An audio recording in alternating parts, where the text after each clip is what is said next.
Okay, hey everybody out there in virtual National Recycling Congress land. Happy that you're joining us here in room A. We are going to be talking about best practices in container deposit and legislation around that approach to collecting material. Going to hear a lot about the evolution in the area and also some, I think, stories of success around container deposits. So really happy that you're with us. My name is Dan Leaf. I'm the managing editor at Resource Recycling. For those of you that don't know us, we're a trade publication that covers the municipal recycling market, and certainly container deposits are a big part of what we talk about in the states where those are implemented. I'm here in Portland, Oregon, where we've had a container deposit system for a long time, and I enjoy using it.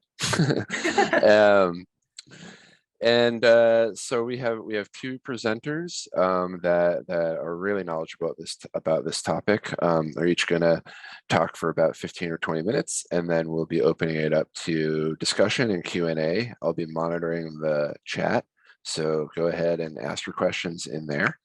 And from there, let's just hand it over to presenter number one. We have Scott Breen. He's the Vice President of Sustainability at the Can Manufacturers Institute. So that's a trade organization that represents steel can manufacturers and the supply chain for that. As you probably know, aluminum cans are part of the deposit programs in the states and different jurisdictions around the globe where these systems exist. And Scott is going to tell us a little bit more about how, the can industry is mobilizing around this legislation and what they see for the future. So with that, I'm going to hand it over to Scott Breen, Vice President of Sustainability at CMI.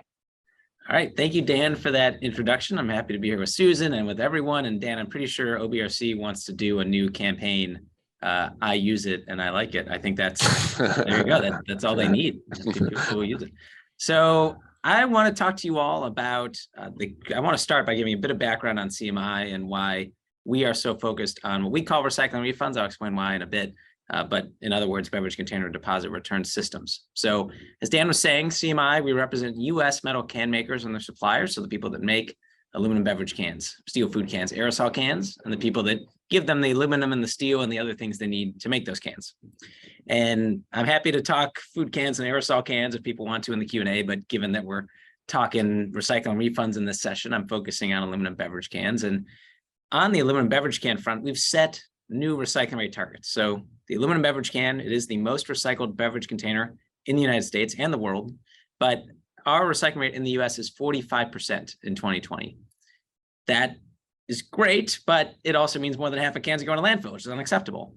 And so we want to get that rate to new heights, 70% by 2030, 80% by 2040, 90% by 2050. The graphic you're seeing on the left is the cover page of our primer and roadmap as to how we're going to achieve these targets. If you want to learn more about the targets, read the primer and roadmap in full, I recommend it. It's very nicely designed and fun to read. cancentral.com/targets is where you can get that. Now, the pillars of action within that roadmap to achieve the targets, there's 4 of them. So the first one is well-designed deposit systems. The second is increase household and away from home recycling. The third is proper sortation at recycling centers. And the fourth is increased consumer awareness of the can's sustainability advantages. Now, I'm happy to talk about 2, 3, and 4 in the Q&A for those interested. But again, given the focus of the session, I'm going to hone in on the first pillar of action, which we are very blunt in that roadmap, that there is no way we're going to reach that 70% or the higher ones for that matter, without new well-designed deposit systems. So we actually went about doing some modeling of those pillars and saying, well, what is the potential impact within each one? How much can we change this recycling rate? And so the red box is around that well-designed deposit systems. We feel like if there was a national well-designed deposit system, and I'll get into what a well-designed system means in just a minute, our recycling rate could jump 48 percentage points. Huge jump, and that would allow us to achieve even our most ambitious target, right? I can talk about the numbers in 2 and 3, but just in the interest of time, I want to focus in on that biggest potential increase, and that's in that first pillar of action. So tip of the hat to Susan and CRI for this bar graph and data here. And there's that stark difference in what our recycling rate could be with a national well-designed deposit system because of this stark difference, where this is based on current data with the 10 states that have recycling refunds today. If you sell an aluminum beverage can with a deposit in the United States, those cans have a 77% recycling rate on average, whereas the cans sold without a deposit, it's only 36%. So the data backs us up that, and it's for all the material types you see, there's a big difference, that recycling refunds deliver higher recycling rates. Now, we also wanted to show the environmental and economic impact of recycling refunds, because if we're going to go out and advocate for states to put in new systems, we need to show them, or at the federal level, the whole country, we need to show that this is a good thing. And so we worked with Reloop, an international circular economy nonprofit, started in Europe. They do a lot of work on EPR and recycling refunds. And so they modeled this out. They said, let's imagine a scenario where there's a national recycling refund system. It has a 90% redemption rate. What would be the impact? So the climate impact is more than 2 million cars off the road annually, the greenhouse gas emission reduction equivalent. Would generate more than 155,000 new jobs with all that material there to process and to redeem. And all that material that we collect, more than 7 million tons of it, would be worth several $billion. So whether you're someone who cares about the economy, you care about the environment, you care about jobs, this is the policy for you. And we can tell a story, no matter your values, of how recycling refunds align with those values. So because we're serious about reaching our targets, and with that recognition that we can't achieve them without new recycling refund systems, we said, well, we need to go about getting all the foundational pieces in place so we can be effective advocates. And one of the things we did, these two pieces you're seeing here are in late 2021, where in Market Watch, we put out an op-ed with Reloop, that international circular economy nonprofit I mentioned, and US PIRG, a national advocacy organization that's been advocating for recycling refunds since the 70s. We said there should be a national recycling refund system. Here's the right way to do it, and here's the impact it can have. Then we also had this piece in Real Clear Energy, where we worked with NAPCOR, which is the PET Trade Association, and Glass Packaging Institute, which is the Glass Packaging Trade Association. And the three of us together said that recycling refunds deliver us the material we need to have a domestic, consistent supply of material. So it's like more of a national security thing. That's another way you can frame this issue. And it means that we can make our containers with higher recycled content for a lower environmental impact. So to be honest with you, we don't really do too much with the glass and PET industry together, but this is so important and would be such an impact for all of us that we did work together on this. And if you want to see links to these, just go to cancentral.com/recycling refunds, and that has all of CMI's recycling refund related info on it. The other thing we did is we built off those pieces of thought leadership, and we actually took the principles that were in that Reloop US PIRG CMI article, and we refined them just a little bit, but we wrote them very carefully so that they could be a big tent, so that lots of different types of organizations could get behind the principles as a good starting point for the right way to do a recycling refund system. And we put those principles on a new microsite, recyclingrefundswork.org. You can go there right now. And it's got the principles as well as the organizations that have endorsed them. There's a dozen different organizations on there, all different types: consumer groups, right of center groups, environmental groups, industry groups. And that's really the heart of this microsite. There's also some resources, some news, things like that. But I encourage you to check that out. These are the organizations that have endorsed the principles so far. We're hoping to get more because we want this to be a big tent, because this is something that helps generate momentum for this issue. The more that we can show there's lots of different groups behind it, the more likely that we're going to be able to overcome any opposition that might be out there and make this happen. So the focus of this session, right, is on best practice principles when it comes to deposits. So we have these principles that I said, dozen organizations have endorsed. I want to go through these slowly, and then during the Q&A, I'm happy to answer any questions about them. So the first one says, any entity managing the system should have strong government oversight and must meet performance targets.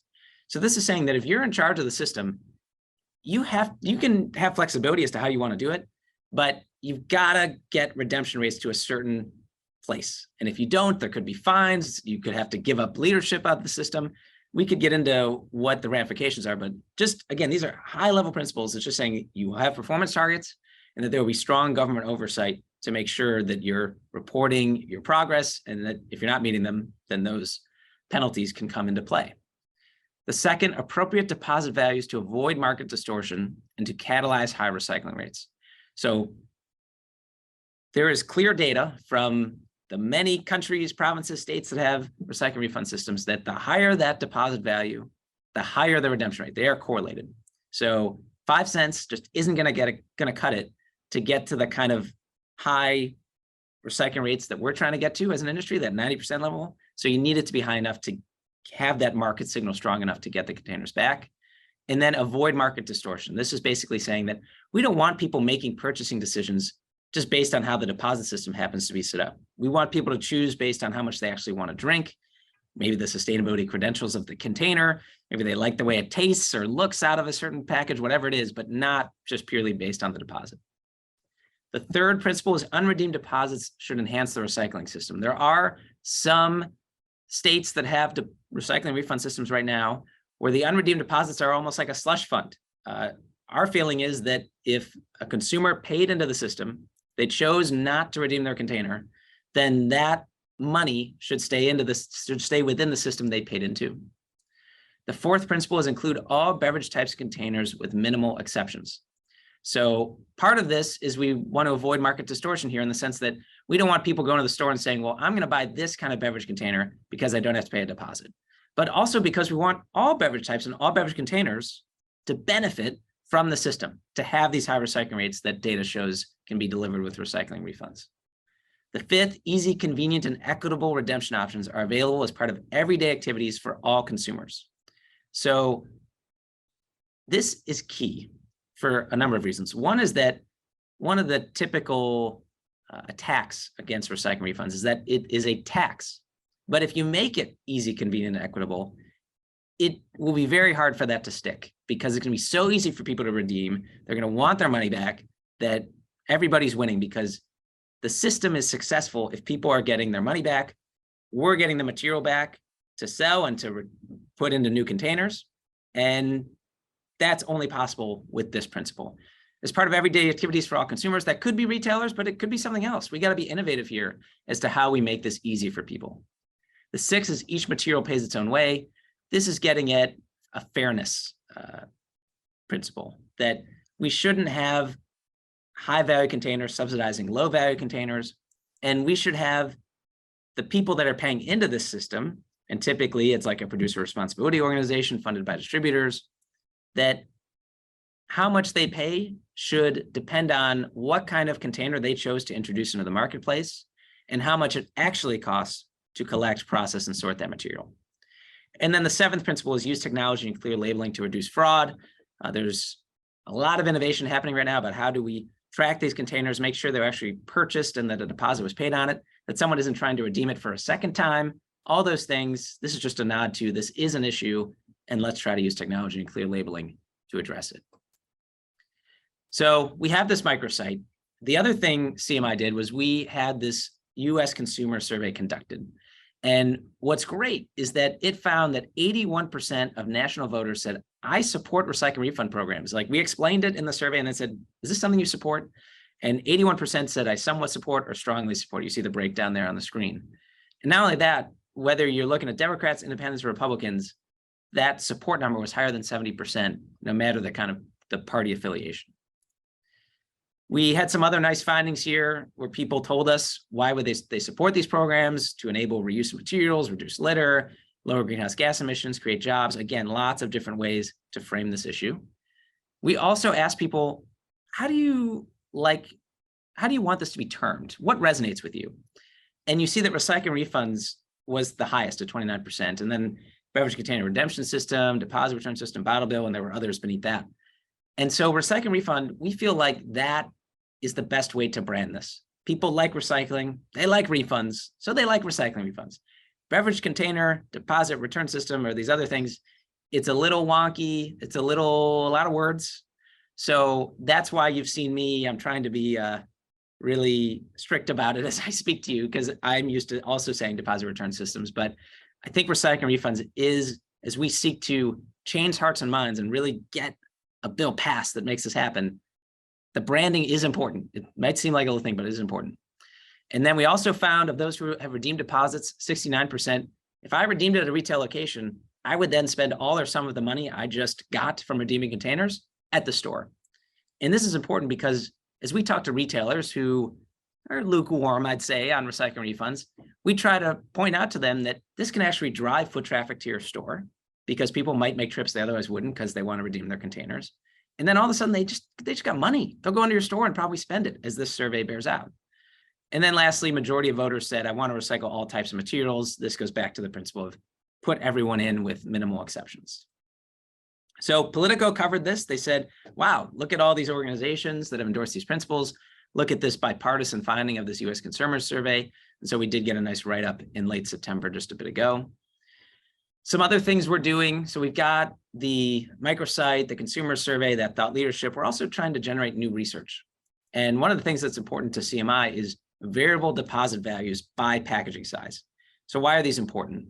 One is that if you have a higher deposit value on these larger containers, that creates that more intense market signal to that consumer to return that container, and it's got a lot more material in it. So it's even more important that we get that large container back. The second reason is it helps avoid market distortion. You could think of someone going to the store, they've just had a recycling refund introduced into their state, and then they're saying, well, okay, now I got to think about this because I've got this picnic, I'm on soda duty, and I could buy 3 2-liters and pay 30 cents, or I could buy this 24 pack of cans or plastic bottles or whatever it is, pay $2.40. So it creates an incentive to go to very large containers when you have a flat deposit. And then people are purchasing container types and sizes that they might not actually really want. They just want to pay less in the deposit, even though it is a refundable fee.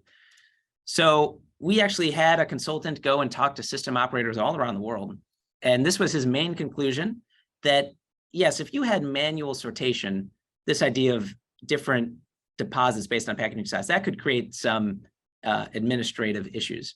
But if you have RVMs or technological ways of redemption, which is really where this needs to go because we need to make this convenient and easy, then this potential administrative burden goes away.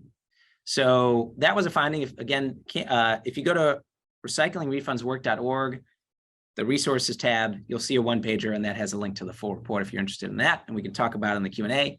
The last slide here is the other piece of research we're working on, which is fair fees in recycling refunds. So we've talked a bit about variable deposits, which is what the consumer is seeing. But in terms of fees, what the private sector would pay in a system where they're the ones in a PRO with the responsibility to pay for this. And you see that there are systems right now where they do what I've been talking about, which is that there are these fees charged to the distributors. They pay it based on the containers they're choosing to put in the marketplace. And it's based on the actual cost to collect, process, and sort that material. So you see Oregon, British Columbia, Sweden, they already do it. It's more fair, and we can talk more about it in the Q&A. This is my last slide here.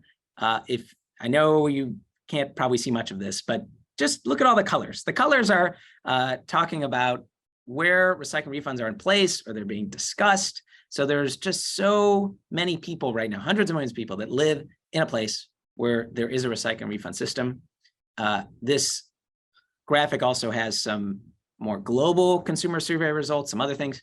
The link there is on the bottom left. You can also just type into Google, Changing Markets Talking Trash Report. A lot of good stuff in there, actually.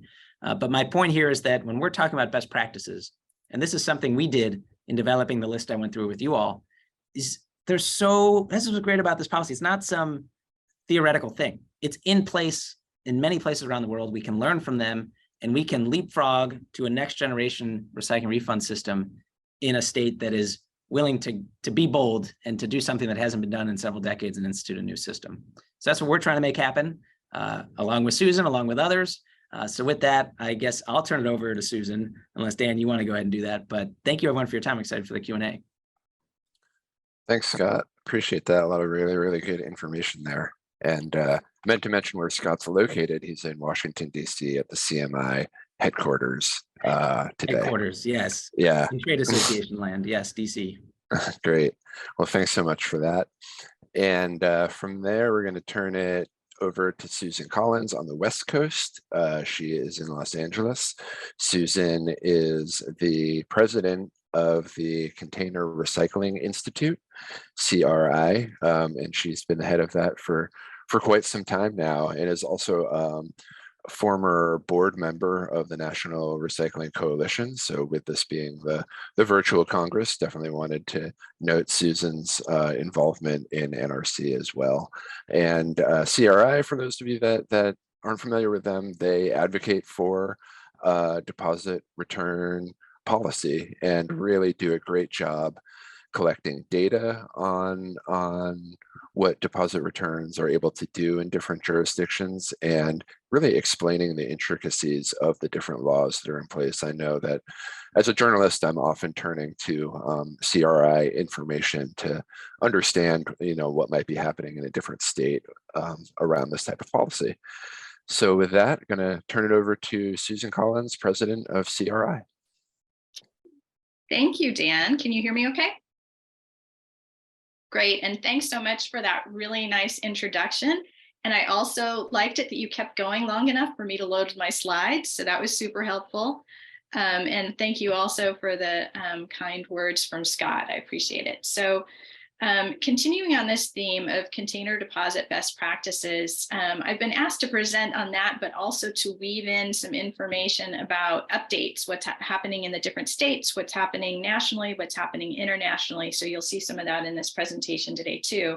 And actually at the beginning of my presentation, I'm also going to do a little bit of myth busting.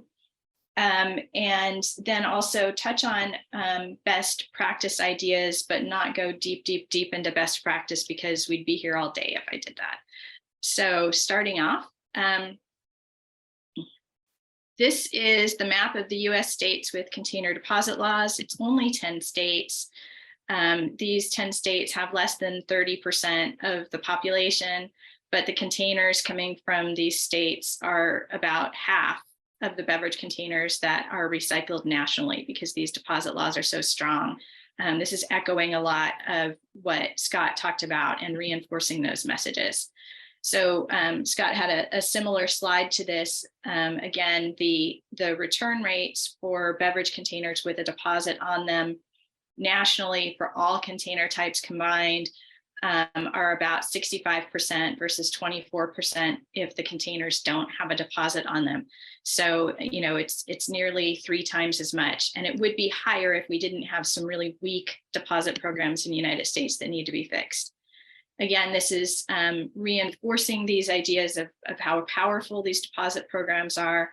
This is a different way of looking at the same data that over on the right, you can see that 48% of the beverage containers that are recycled come from the 10 deposit states, even though those states only have 27% of the US population. So the status quo isn't working. We need way more deposit programs. Ideally, we need a national deposit program. It's really a no-brainer. That's why I'm doing the work that I'm doing, is to spread the word and make sure that we eventually all get to the point where everybody realizes it's a no-brainer. We should have done this decades ago. Here's one of the ways that we're basically failing to recycle and failing to use recycled content. This is a look at the history of recycled PET content in PET bottles. And we have finally managed to reach a whopping 11.5%.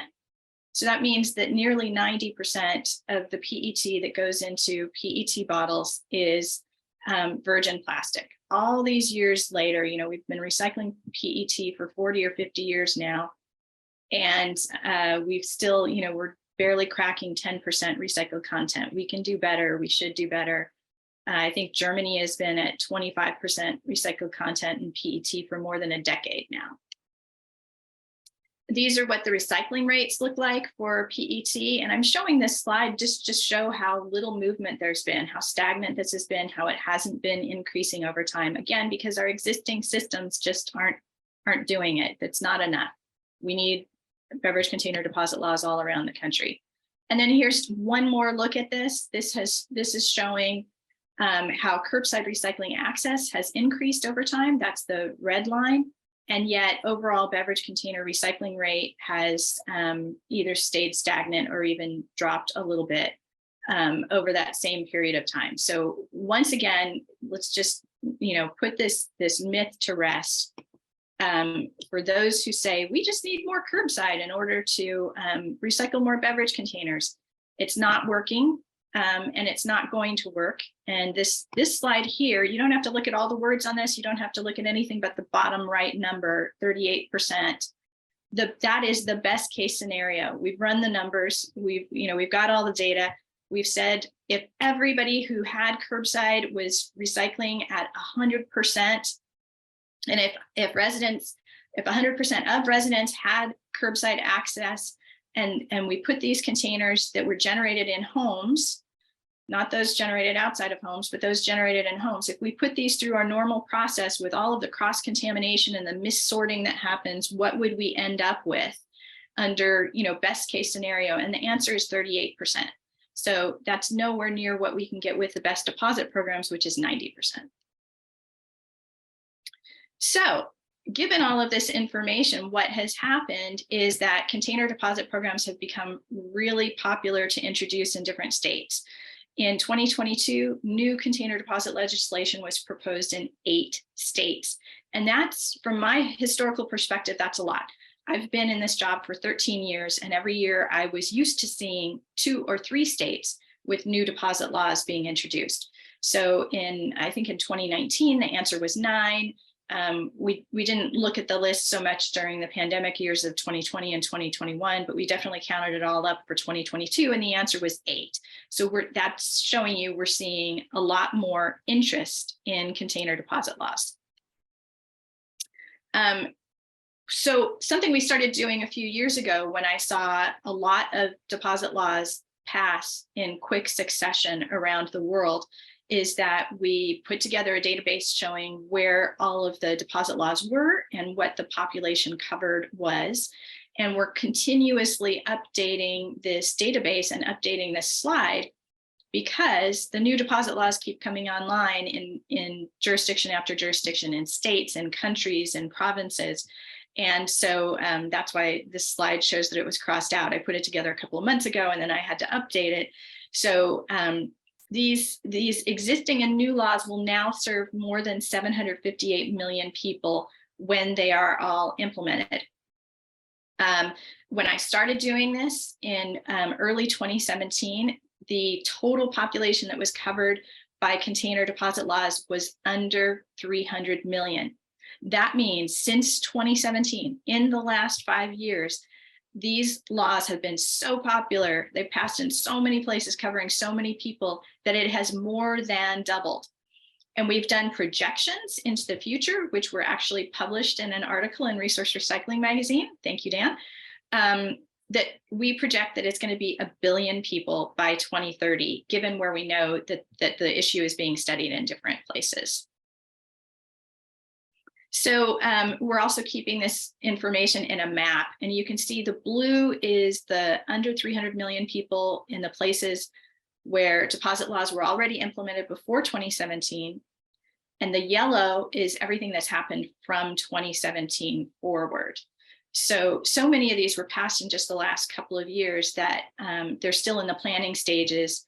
They're still building the systems. They haven't been implemented yet. But that more are coming online all the time.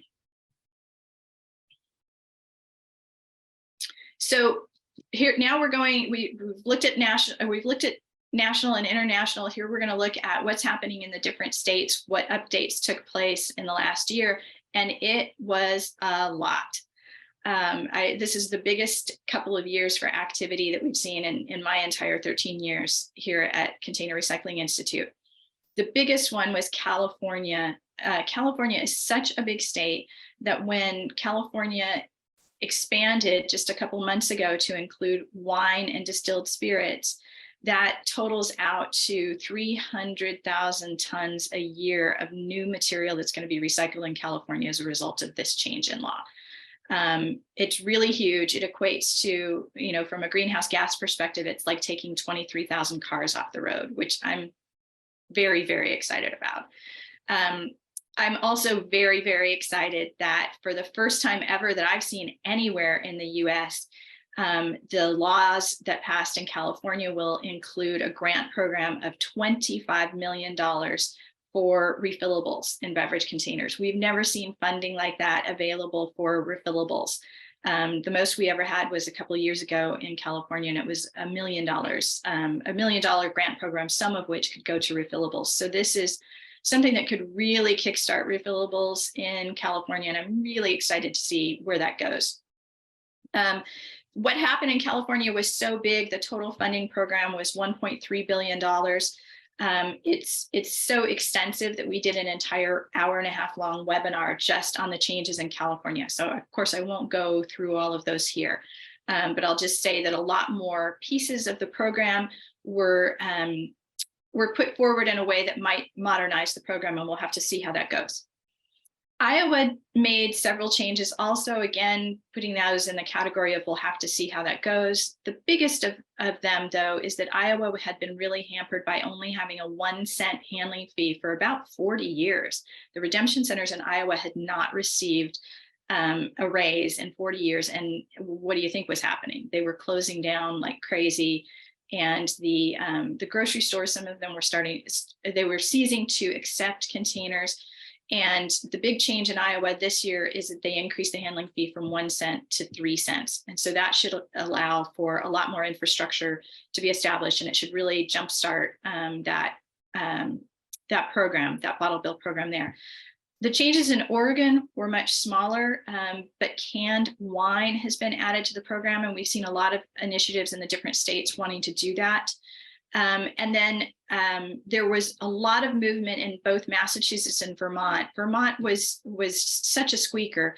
The law passed through both houses to expand and modernize that program. And then the clock ran out, and there wasn't enough time to have a conference committee to marry the bills that passed through the two houses so that it could go to the governor's desk for signature. So I'm sure that'll come back in both of those states. So we're seeing a lot of modernization opportunities in the states that do have deposit programs. Okay, now nationally, I'm going to touch on just a couple of these in the context of best practices, because that is the name of the session. So the National Container Deposit Law, there are different versions of it. There's a version in Break Free from Plastic. There's a separate version. At some points in the last 2 years, there have been 2 separate container deposit laws drafted. But some of the things that are best practices, they recognize in every single one of these bills going forward. So 10 cents, Scott talked about that. 5 cents isn't a meaningful amount anymore. It needs to be 10 cents. There's widespread consensus that it needs to cover all materials. There's widespread consensus that it needs to cover all of the beverage types, unlike some of the existing laws that were written so long ago that they didn't cover bottled water, for example. Another theme that's coming up in all of these that's in the national law is a mandate to use post-consumer recycled content for plastic beverage containers. Both Washington State and California have a recycled content mandate, as does New Jersey, and I'm forgetting one other state. So that's turning into another area that is considered a best practice, and there's broad consensus on that. So if there was a national deposit system, it would be able to achieve high recycling rates, and putting a high recycling rate target. Again, there's a lot of consensus around that as a best practice. So we want these programs to be, operating at their full potential. You want them to be having a recycling rate of 75% to 90%, because that's absolutely possible. In the US, that would result in 10 million new tons of materials being recycled, and it would produce clean recycled materials for manufacturing. It would support at least 100,000 jobs nationally. That's an old number from a study we did several years ago. It would shift the end-of-life costs for used beverage containers to producers. And this is another myth that I want to bust right here. Container deposit laws save money for municipalities. They do not hurt municipalities. There have been dozens of studies done around the world that show that. It would also cut beverage container litter in half in the states that, that don't already have these programs. It would conserve enough energy to power 2.8 million homes. So this is a greenhouse gas reducing measure as well. So there has been a lot of success as a result of the Break Free from Plastic Pollution Act being introduced a couple of years ago. It really did shift the dialogue, and there was a tremendous amount of work that was done by the people who were writing the Break Free from Plastic Pollution Act, where they reached out to more than 200 stakeholders. So it played a key role in jumpstarting the conversation. And it's definitely, the bill is definitely coming back. It got more and more sponsors as time goes on. The next steps would be further hearings and getting more support from different legislators. Also, there is a separate bill that's sort of been pulled out of this that's being worked on that will also soon be introduced. So with that, I want to thank everybody, but also let you know where you can get more resources. We have a free weekly headlines newsletter. You can sign up for that on our website. We have about 4,500 people who are receiving that every week. And we'll also let you know in that weekly headlines newsletter when we have more resources available on one of our 2 websites. There's tons of information on our websites. They're more like little resource libraries than they are websites. And then here's my contact information. And with that, I will stop sharing and turn it back over to Dan. Thanks so much, Susan. Really good information as always. And yeah, certainly a lot of areas where you and Scott kind of brought some different themes together in the world of best practices around deposits or recycling refunds. As Scott, Very good, I Dan. think it's the little rebrand that I think could make some sense. But also Susan kind of moving us into the national bottle bill discussion. And actually, I thought as we move into Q&A, maybe we could start there at looking at the possibility of a national deposit law. So, and going to come right out of the Q&A in the chat here. How would a national recycling refund affect states that already have legislation in place? Those 10 states that have, over years or decades really kind of had to fine tune what the approach is and are maybe struggling, but are maybe, kind of modernized in recent years as well. So yeah, Susan, I'll start with you on that. And what does that look like to you if a national bill were to pass? Everybody who's introduced a national bill recognizes that there are states that already have their own system and they're not trying to cause harm to those programs. So they've said, if you already have a program in place, you get to keep your program. We're not going to make you come join the national program. But you have to bring your program up to these national standards. And again, that consensus idea around the 10 cents, around including all of the beverage types, around including all of the beverage, beverage types and container types. So as long as they just move their programs to be all inclusive as far as beverages go and go to the 10 cents, they can keep all the rest of the features of their own programs. Scott, what are your thoughts on it? You're nodding your head, so you feel. Yeah, that's what I was going to say. There's standards, and you got to meet it. As long as you meet it, you can keep your program. But in terms of like the realities of if a national system can happen, I mean, it's going to be difficult. There's a lot of education, I think, that needs to be done on the Hill to have people, like I was saying, understand that this can be the policy for them. And I think that all the state EPR bills that are happening, if there wasn't some more state recycling refund programs that happen, I think that might actually help put some pressure on some national action, because I think that beverage brands and others would be tired of a piecemeal approach. You even think about for cans, I know there's some that are, I know I've got my can right here where I'm seeing the incising at the top, right? Where you've got all these states. And there's some states right now, there's only a couple, but they require the information on the top of the can. So if a state if a new state comes in and they say, you got to put our little initials on there, we have to change out all the tooling and all this stuff, right? Whereas if it was a national system, there'd be maybe one logo that says this is redeemable and that's the end of the story. So I think that could help motivate it.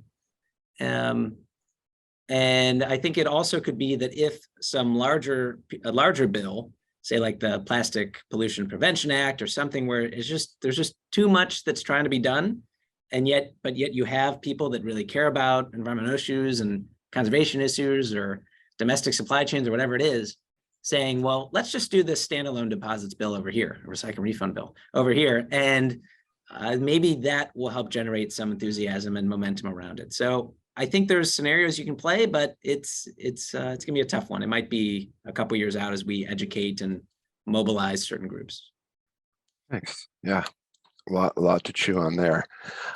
Susan, I want to move it back over to you. And you noted near the start of your presentation that there are some states of the 10 that do have legislation enact where things don't seem to be up to the standards that you like to see, and that you said that they should actually be fixed. Could you let us know which states come to mind as you think about that? The first one that comes to mind is Massachusetts, because it currently has the lowest redemption rate of any program in the world at only 38%. So, which is terrible for container deposit law and still way higher than the containers that are not on deposit in the US, because that's only at 24%. So it's still, 50% better than that. But that was one of the programs that was started back in the 1980s. And it's really just sort of an accident of language in the way that they created the definition, where they defined what was in the program rather than defining what was excluded from the program. So they wanted to exclude like juice and milk. So they said, this is only soda, only carbonated beverages, only beer. And then more and more beverages kept being introduced, or, bottled water grew tremendously in popularity. Bottled water is selling 30 times as much as it did in 1996. All of those bottled water containers aren't included in the law in Massachusetts. So they're still living with all of the rules that they set up in 1986, and they really haven't done very much to modernize it over time. So Massachusetts comes to mind, but there are 3 or 4 other states in the US that also don't include bottled water, and bottled water is the #1 beverage. There's more bottled water sold than any other beverage type. So all of those laws need to be updated for that. And then they also need to increase from 5 cents to 10 cents. Oregon already made the change from 5 cents to 10 cents and had tremendous success. It went from a 64% recycling rate to an 86% redemption rate. And Connecticut is going to do the same thing starting in just like 6 weeks or so. January 1st, Connecticut will go to, Connecticut's first expansion is they're going to expand to the rest of the beverage types. And the following year, they're going to go to 10 cents. And then, of course, California just updated to include wine and spirits. All of those things that I just mentioned, that needs to happen in all of the states. Yeah. And yeah, in Oregon, the way that it went up from 5 cents to 10 cents is that it was written into the modernized piece of legislation that if you don't hit this redemption rate, then for a number of consecutive years, I can't remember what exactly the specifics are, but if you don't, then it goes up to 10 cents. So it kind of puts the onus on the actual numbers. If you don't get to this thing that we think is, acceptable and reasonable, then the change happens. So it's kind of an interesting way that legislation can look. Scott, yeah, Susan mentioned the importance of water bottles, and which are typically in PET containers, though we're starting to see some more water in cans.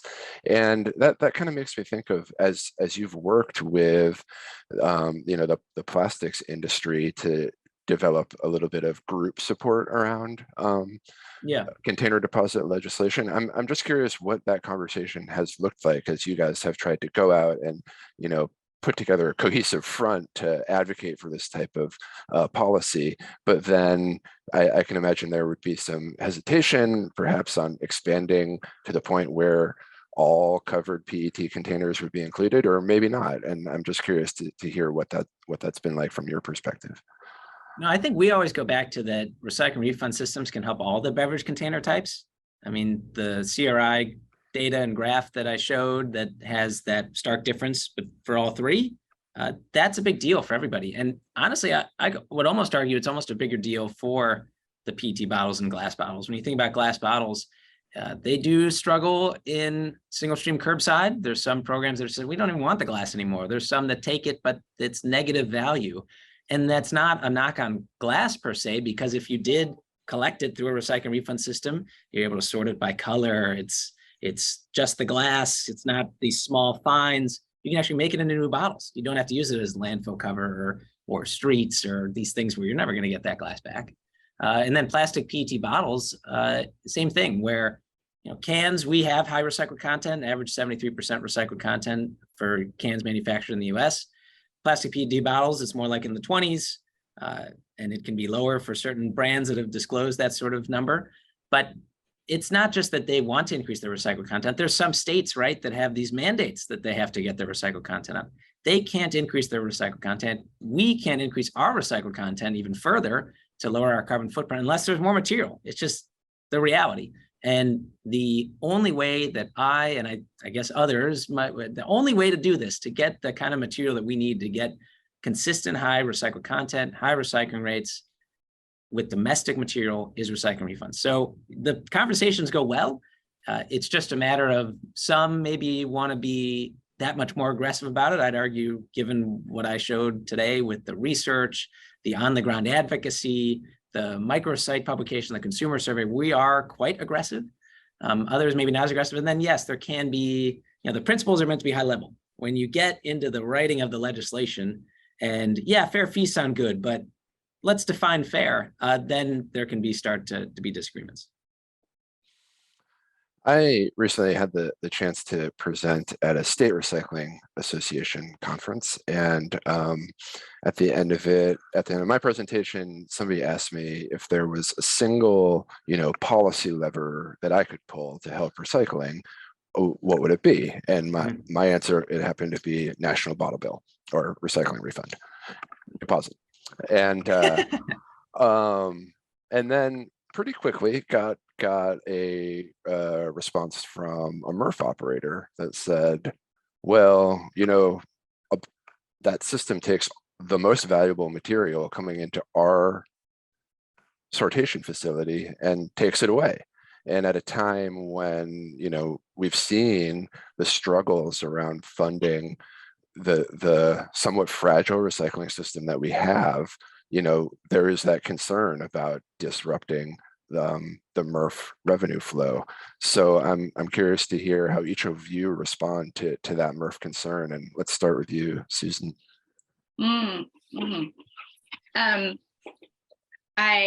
It's a lot more complex than just a MRF. The entire financial impact is across the entire system, and it's definitely a lot more complex, and there's a lot more items than just looking at the value of, let's say, aluminum or PET from a MRF. A lot of times, the majority of the times that I've heard that kind of complaint coming from a MRF, they only mention the aluminum and the PET, and they don't mention the glass. And of the three material types as a group, when they go into a MRF, 70% of the weight of that material is glass. And we're finding out more and more that more and more places that are taking glass and advertising to homeowners or residents, advertising that they're supposed to be putting their glass in their bin. We're finding out more and more places where the glass is going through the MRF, and there's no attempt to send it to a recycling facility. There's no attempt to send it to glass beneficiation. The Northeast Recycling Coalition really opened our eyes to that when they did a study, and they found that almost 50% of glass that was going through MRFs in the Northeast was going to landfill in some form or another, or going to aggregate. It wasn't going to be recycled into bottles or fiberglass. So the material recovery facilities, I don't have as much of an issue with facilities that are asking to be held harmless, where they're saying this is going to disrupt our business. But the right way to compensate those facilities would be to actually get real data for how it is that they're being harmed by this, and get all of the data across their entire operation, not just cherry picking some revenues, but actually how this affects their costs and what they were actually doing with the material in the first place, whether it was being recycled or not. I think all of those things need to be considerations. And we should also note that some of those facilities are landfill owners. I mean, some of the companies that own the MRFs are landfill owners as well. And the majority of the material, the new material that's recycled as a result of a container deposit law, is coming out of the landfills. That's why there's so much growth in recycling. So I don't think anybody is going to be recommending that the landfill owners get compensation for material we're not throwing in landfills anymore. Scott, what do you have to say on that front in terms of concerns from facility operators about the valuable materials in the stream? Well, I agree with everything Susan said, but I will also say, when I'm asked, I think, well, first of all, I'd like zoom out, right? So you can hone in on the MRFs, but if you look at the municipality in general, I put in the chat box a piece of work that Reloop did, where they looked at these 33 different studies that found that whether the scope, location, author, year, whatever it is, all these studies reported significant net cost savings to municipalities. So zooming out, this has a positive economic impact on the recycling system, and on the fact that, think about like litter, there's like positive benefits of just, I like seeing beautiful places not marred by littered containers, but also litter cleanup is very expensive. So if you can save money, there's many cost savings, avoided tip fees, like Susan is saying. So when you zoom out, there's lots of things that can lead to this positive net benefit. Now, zooming into the MRF, I think it is a totally fair point of them to say that this does take out some of the most valuable commodities going through their operation. If I didn't agree with that, then I wouldn't agree with myself, because we put out information, research that shows that used beverage cans deliver critical revenue to MRFs. So yes, if you took out cans, that's critical revenue, but it's not like in the 10 states that have deposits, recycling's collapsed and there's no MRFs operating, right? So we already know that it's possible, but can we fashion a system, to Susan's point, where we understand what the financial impact is and can make them whole and can figure this out? Because like I say, it is a very legit concern of theirs. And so you can get creative on, well, maybe some of the containers that come through, maybe the MRF, maybe they can redeem it for some or all of the container value. It's just like, let's be open to get creative. But then again, there's places like California where they do allow for that sort of thing, and there's maybe some over-reporting happening. So how do we make sure that that doesn't happen? And we were talking about MRFs and whether things actually get recycled. Well, maybe we also need to tie whether they get some or all of the redemption value to the quality that they're producing. So there's, like with retailers or beverage brands or MRFs, all these different groups, whether they're historically opposed to it or not, understanding their concerns, figuring out creative ways to make it work within a well-designed deposit system, I think we can get there for all the different groups and everyone can be happy. Right. And if we do agree that the overall goal is to be lifting, the amount of material that's diverted from the waste stream and to create the cleanest possible, product to move back into manufacturing, that reality is there when it comes to these systems. So. Right. I saw Wayne in the chat saying, well, MRFs could run redemption centers. That's true. I mean, the issue, or why it's hard to get new recycling refunds programs, because this is a significant change in the status quo of how people buy and return beverage containers and how some businesses currently make their money. But businesses are innovative. They can, once they see the new model and new ways to make money, they'll adapt. So, and that could mean the place that runs the MRF now, maybe a part of their facility becomes a redemption center, or they get into the business. and then between the combined money, they're okay. So we'll see. Scott, in one of the business or the principles that you had brought up in terms of strong,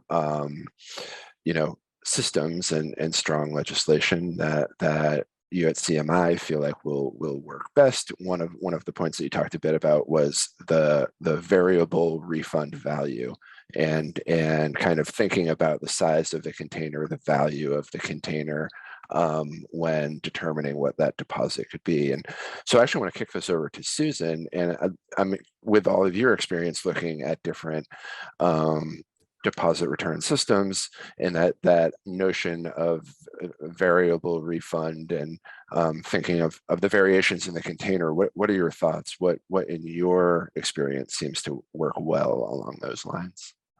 Right. So the first thing I would say is that there are systems that have the variable rates, like California is 5 cents for smaller containers, 10 cents for larger containers, and the cutoff is 24 ounces.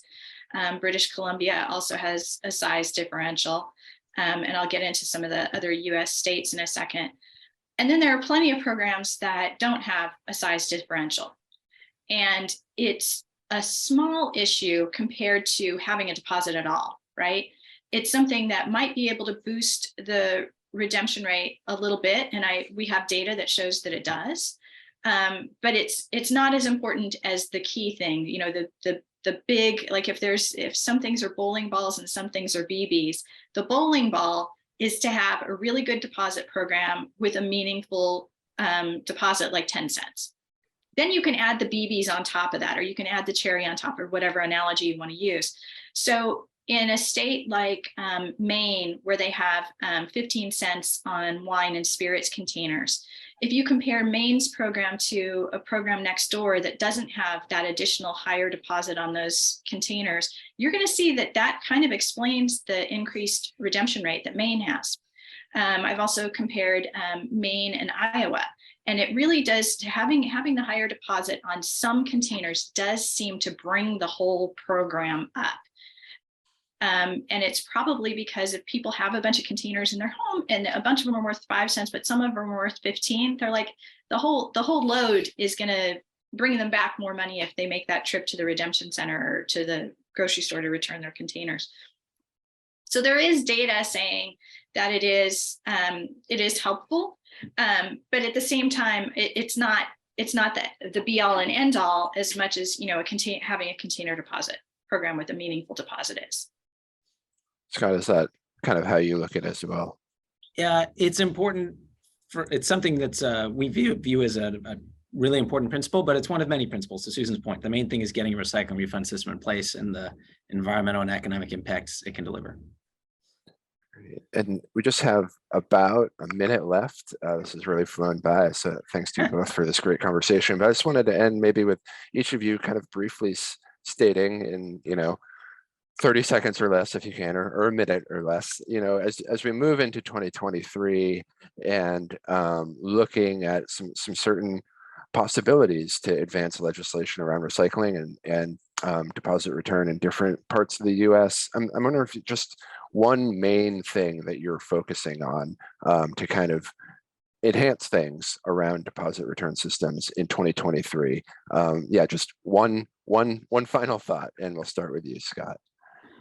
I think for me, it's engaging even more groups. I think you saw on that recyclingrefundsworks.org that there's a dozen groups endorsing those principles. The list of groups that I've engaged on this is like 50, 60, and there's more. Like not only can we make the benefits of recycling refunds align with many different types of voters' values, we can make it align with lots of different types of interest groups. And the more we can get everybody pushing towards this, the greater the chance that we can, if there are some holdouts, we can overcome them and make this happen and do it in a well-designed way that benefits everyone. And Susan, one thing you're focusing on moving into 2023? On getting new deposit programs in new states that, due to the urgency of climate change and the need of all the industries to get their materials back in order to use recycled content, but really climate change. If some issues are bowling balls and some issues are BBs, climate change is an enormous boulder, and we're in like a little slot canyon, and it's starting to roll down and hit us and flatten us. This is one of the easiest things we could possibly do to address climate change, and we need to do it yesterday. Great. That's a great note to end on. Thanks to Scott Breen of the Can Manufacturers Institute and Susan Collins of the Container Recycling Institute. And thanks to you all for joining us. And it looks like if you go into the chat, there's a link to go back to a little networking activity that's next up on the docket here. So yeah, thanks for having us, and enjoy the rest of your virtual Congress. We'll see you soon. Thanks, everyone. Thank you. Bye. Bye-bye.